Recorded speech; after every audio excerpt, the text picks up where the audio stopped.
Hello friends, नमस्कार, आदाब, सत श्री अकाल सबको। मैं आपका होस्ट, आपका दोस्त डॉक्टर अरुण एक नए ब्लॉग के साथ आज फिर आपके साथ रूबरू हुआ हूँ। ये आप देखिए कितना बेहतरीन नज़ारा है। मौसम भी आज थोड़ा ख़राब है। सुबह तो ठीक था लेकिन अभी थोड़ा मौसम ख़राब है। तो मैं अपनी प्लेस ऑफ पोस्टिंग पे हूँ अभी, जहाँ मेरी ओरिजिनल प्लेस ऑफ पोस्टिंग है। तो ये वहाँ से थोड़ा जस्ट मैं पीछे आया हूँ आपको ये व्यू दिखाने के लिए।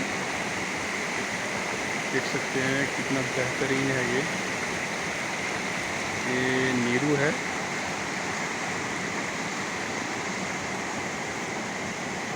और खूबसूरती तो आप देखकर ही बयां कर सकते हैं कैसी है। तो व्लॉग में शुरू करने से पहले मैं थोड़ा सा ये विजुअल आपको दिखाना चाहता था, लोकेशन थोड़ी सी, मैं एग्जैक्टली अभी हूँ कहाँ पे। तो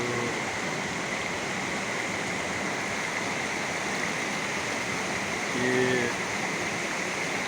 विलेज मटोला पड़ता है, जहाँ मेरी एक्चुअल प्लेस ऑफ पोस्टिंग है। देख सकते हैं आप इधर का बेहतरीन नज़ारा।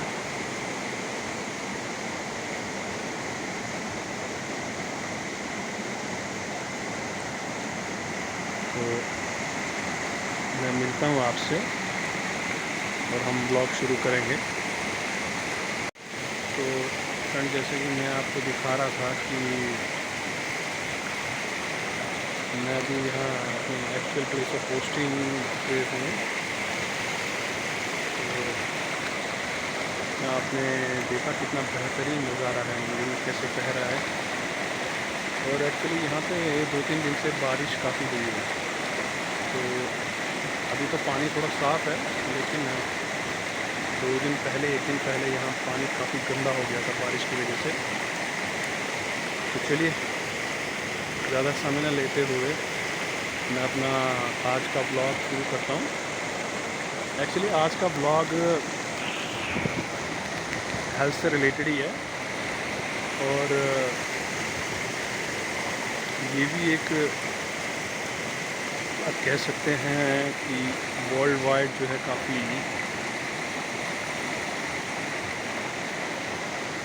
फैल रहा है, फीमेल से रिलेटेड है। और टॉपिक का नाम है ब्रेस्ट कैंसर।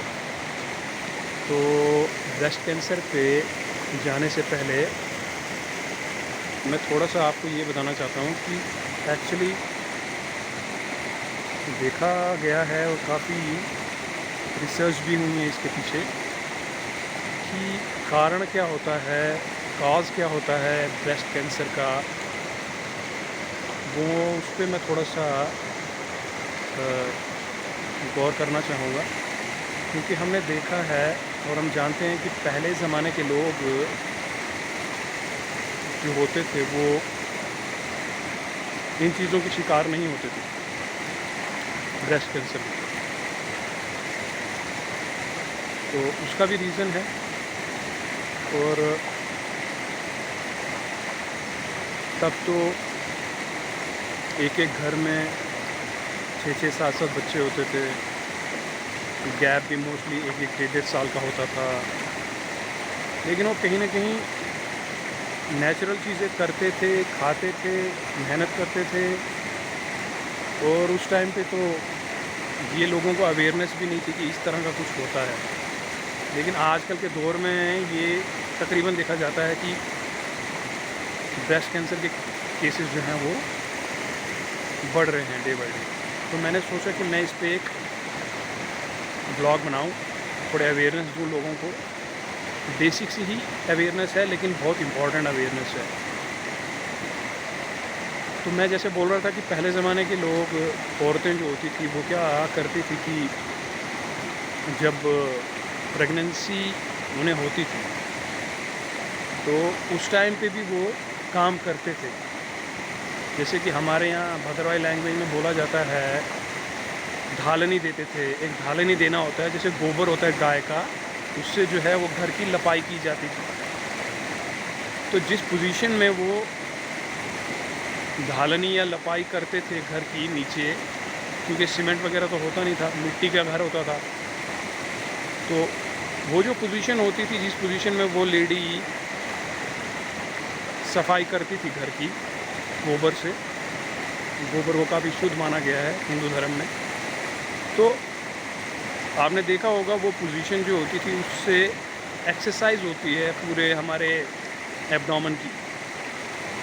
हमारी जो मसल्स होती हैं, यूट्राइन मसल्स होती हैं, वो स्ट्रेच होती हैं, एब्डोमेन की एक्सरसाइज होती है। तो उससे कहीं ना कहीं क्या है कि नॉर्मल डिलीवरी होने के चांसेस बहुत ज़्यादा होते हैं। तो आपने देखा होगा कि पहले के लोग जो हैं वो नॉर्मल ही डिलीवरी होती थी। आज से तकरीबन 50-60 साल पहले या 70 साल पहले की बात मैं बोलूँ, या उससे पहले की। तो वो लोग करते क्या थे? वो लोग यही करते थे कि काम करते थे, बैठे नहीं रहते थे, सेडेंटरी लाइफस्टाइल नहीं होता था। और दूसरी बात कि वो बच्चे को सिर्फ अपना दूध पिलाते थे, जो कि बहुत ज़रूरी है। ये इम्पोर्टेंट पॉइंट है। जो ब्रेस्ट फीडिंग होती है एक्सक्लूसिवली बच्चे को 6 मंथ्स तक, जो आज के टाइम पे बोला जाता है विदाउट एनी वाटर, पानी भी नहीं देना है पीने के लिए, तो ब्रेस्ट फीडिंग जो है उस टाइम पे बच्चों को जो लेडीज़ होती थी वो देती थी। तो ब्रेस्ट फीडिंग से मेरा मतलब ये है कि बच्चा जब माँ का दूध पीता था, एक तो बच्चे के लिए भी हेल्दी है। जो कोलेस्ट्रॉल होता है, फर्स्ट जो पहला ब्रेस्ट फीडिंग के टाइम पे जब बच्चा पैदा होता है, तो वो कोलेस्ट्रॉल जो है बहुत ज़रूरी होता है बच्चे के लिए, उसकी इम्यूनिटी को बूस्टअप करने के लिए। तो उस टाइम पे लेडीज़ जो हैं वो एक्सक्लूसिवली जो है ब्रेस्ट फीडिंग करती थी।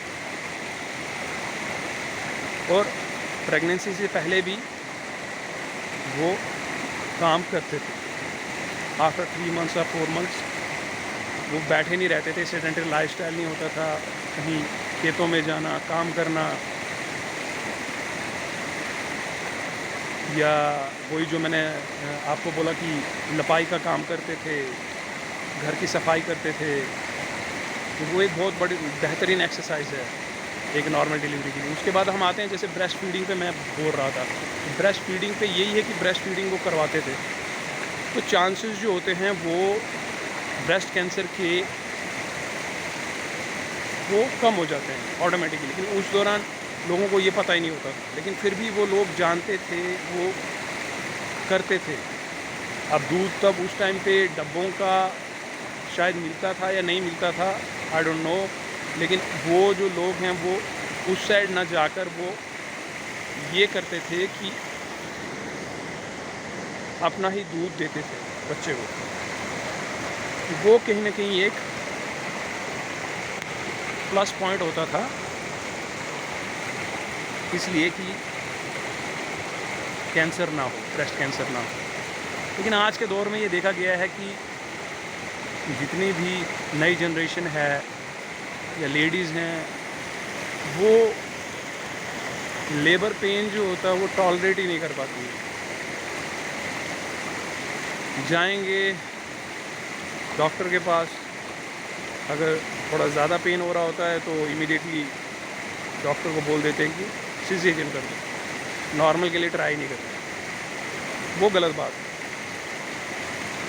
और एक तो सेडेंटरी लाइफस्टाइल होता है, काम नहीं करना है, बैठे रहते हैं, एक्सरसाइज इवन एक्सरसाइज भी नहीं करेंगे। ठीक है, मैं मानता हूँ कि डिफरेंट केसेस होते हैं, उसमें हम देखते हैं कि लेडीज़